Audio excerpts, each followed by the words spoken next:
Respected Honorable Principal Mufti Ruhul Amin Farooqi Sahib, Honorable Vice Principal Mufti Anwar Hassan Sahib, Assalamu alaikum wa rahmatullah.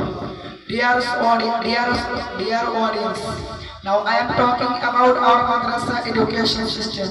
The history is very glorious. The need for madrasa education was filled by our Prophet Hazrat Muhammad sallallahu alaihi wasallam. The subject of the teaching are the Quran, the Hadith, the duties and responsibilities of a Muslim.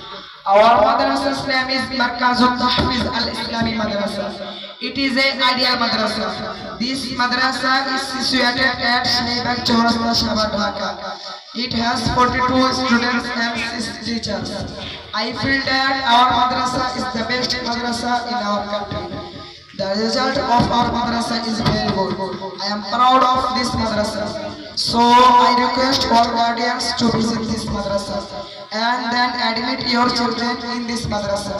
Thanks of all. Assalamu alaikum wa rahmatullahi wa barakatuh.